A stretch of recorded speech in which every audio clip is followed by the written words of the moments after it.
Chapter 6 of Fëanor and the Unchaining of Melkor.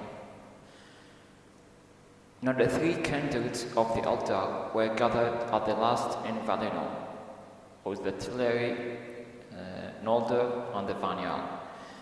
Melkor was chained. This was the Noontide of the blessed realm. Noontide means the climax of peaceful, or the climax of power, of the blessed realms of the Valinor. The fullness of its glory and its bliss, long and tale of years, but in memory too brief. In those days the altar became full grown in stature of body and of mind. And the Noldor advanced ever in skill and knowledge, and the long years were filled with their joyful labors, in which many new things fair and wonderful were devised. Then it was that the Noldor first bethought them of letters.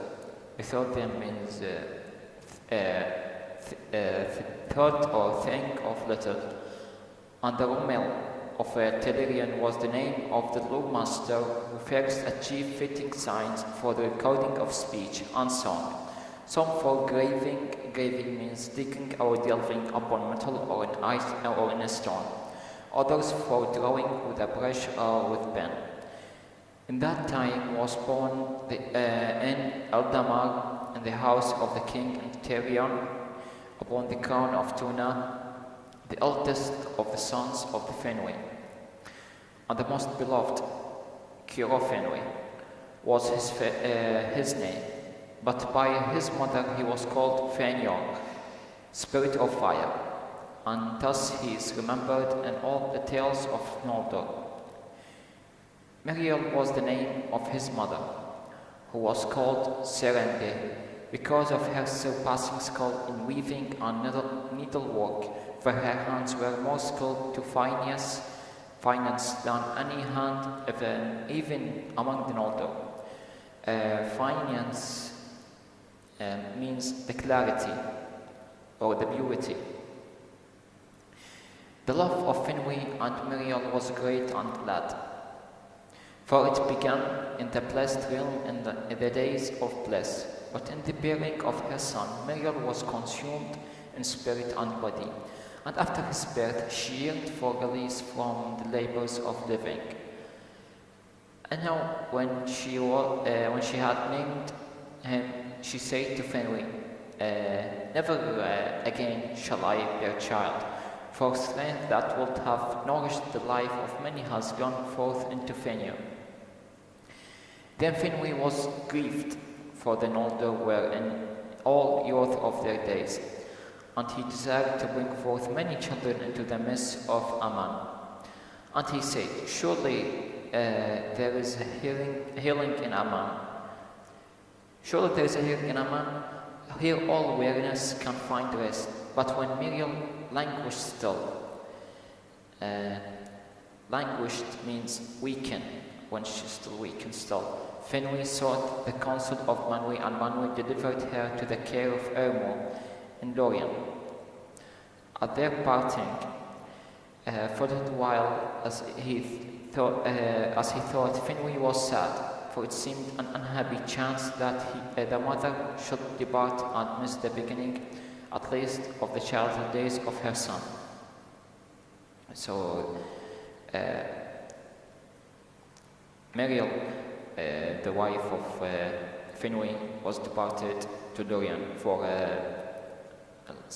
for a care or for rest, and he was unhappy that his mother will depart, his wife will depart from him, and she will miss the teaching or the childhood days of her son, will not see her again.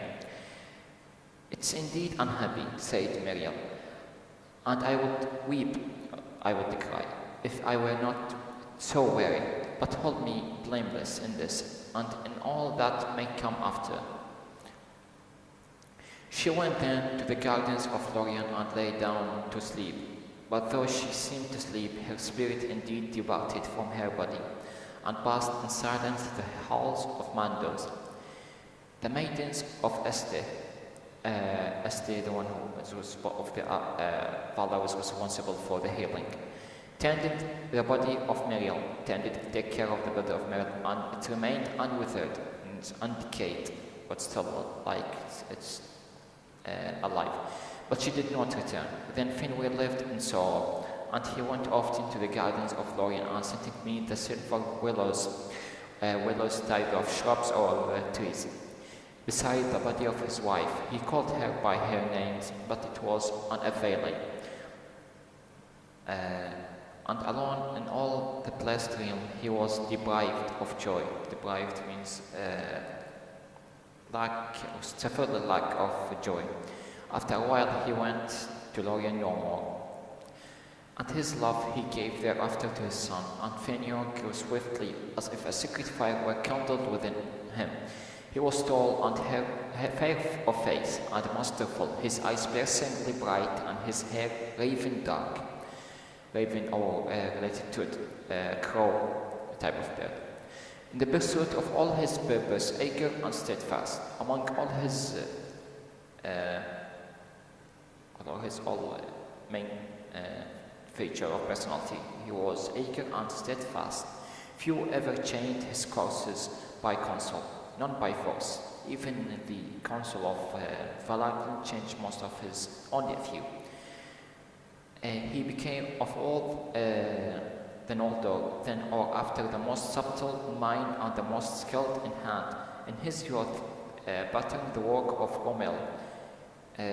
He devised those letters which bear his name, and which the Eldar used ever after. It was who first of the Noldor discovered how gems greater and brighter than those of the earth might be made with skill.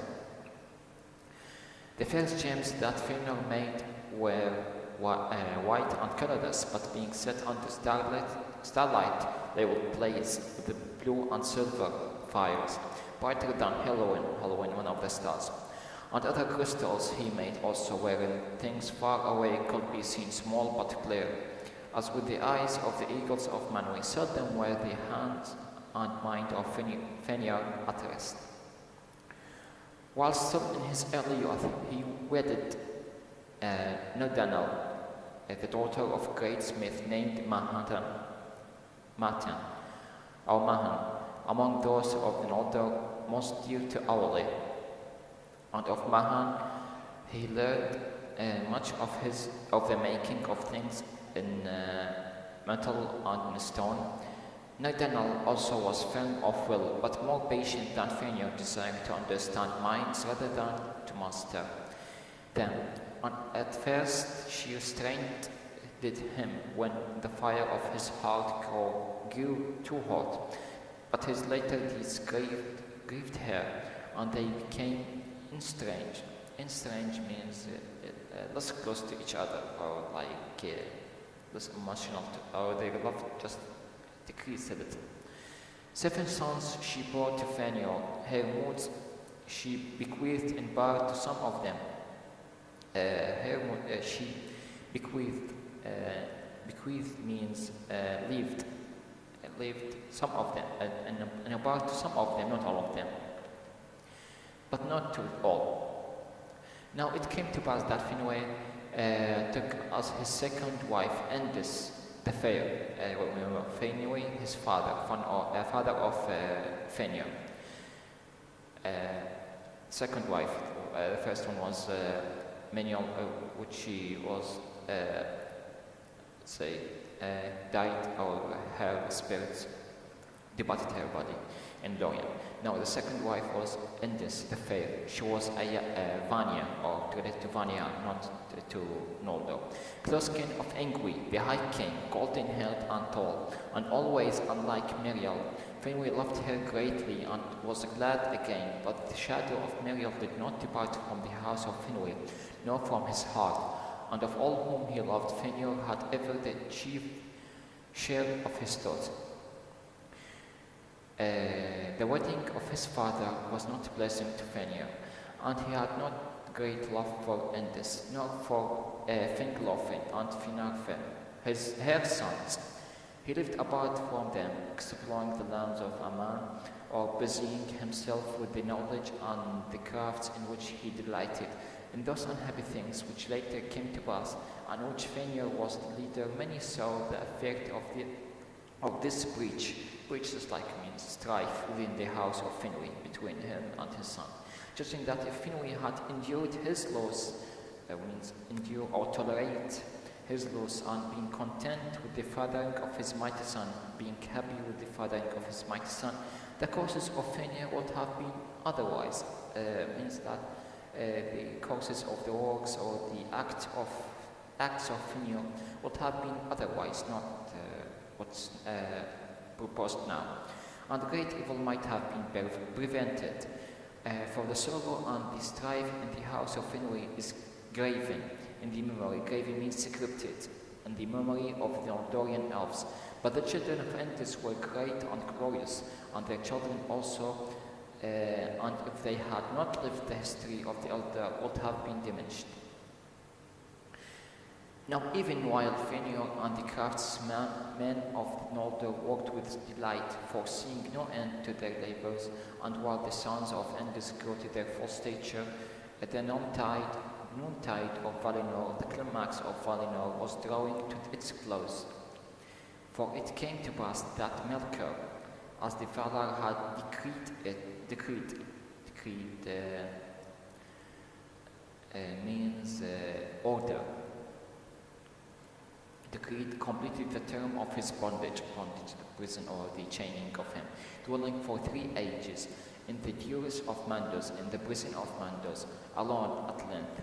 As Manwë had promised, he was brought again before the thrones of the Valar. Then he looked upon their glory and their bliss, and envy was in his heart. He looked upon the children of Ilúvatar that sat at the feet of the mighty, and hatred filled him. He looked upon the world of the bright gems, and he lusted for them. But he hid his thought and postponed his vengeance. Postpones means delay or post later. Vengeance means avenging or grudge. Before the gates of Valinor, Melkor abased himself at the feet of Manwë. Abased just like a pretend that he is belittle himself or degrade himself or humble himself at the feet of Manwë and sued for pardon, vowing or pledging that if he might be made only the least of the free people of Valinor, he would aid the Valar in all their works, and most of all in the healing of the many hurts that he had done to the world. And Quenya aided his prayer. Quenya, one of the Valar that she is responsible for the forgiving or mercy. But Mandos was silent. Then Manwë granted him pardon, but the Valar would not yet suffer him to depart beyond their sight and vigilance. Did not suffer means did not tolerate him to depart or to live freely from their sight and vigilance. Vigilance means the agility or the close, keeping careful watch. And he was constrained to dwell within the gates of Valinor, but fair seeming were all the words and deeds of Melkor in that time. And both the Valar and the elder had profit from his aid and counsel, if they sought it, and therefore in a while he was given leave to go freely about the land. And it seemed to Manwë that the evil of Melkor was cured, for Manwë was free from evil, could not comprehend it, and he knew that in the beginning, in the thought of Ilúvatar, Melkor had been even as he, and he saw not to the depth of Melkor's heart, and did not perceive that all love had departed from him forever. But Olmo was not deceived, and Tulkas clenched his hands whenever he saw Melkor, his foe, go by, for Tulkas is slow to wrath. He is slow also to forget. But they obeyed the judgment of Manwë, for those who will defend authority against rebellion must not themselves rebel. Now, in his heart, Melkor most hated the elder, both because they were fair and joyful, and because in them he saw the reason for the arising of the Valar and his own downfall. Therefore, all the more did he feign means pretend love for them and seek their friendship, and he offered them the service of his law and labor in any great deed that they will do. The Vanir indeed held him in the suspension. Means in the suspension they little aware, for they dwelt in the light of the trees and were content and were happy. And to the Teleri he gave small heed, thinking them of little worth, tools too weak for his design, but the Noldor took delight in the hidden knowledge that he could reveal to them, and some hearkened to words that it would have been better for them never to have heard. Melkor indeed declared afterwards that Fëanor had learned much art from him in secret, and had been instructed by him in the greatest of all his work. But he lied in his lust and his envy, for none of the elderly ever hated Melkor more than Fëanor, son of Finwë, who first named him Morgoth, and snared though he was in the webs of Melkor's malice against the Valar. He held no converse with him, and took no counsel from him, for Fëanor was driven by the fire of his own heart only, walking ever swiftly and alone. And he asked the eye and sought the counsel of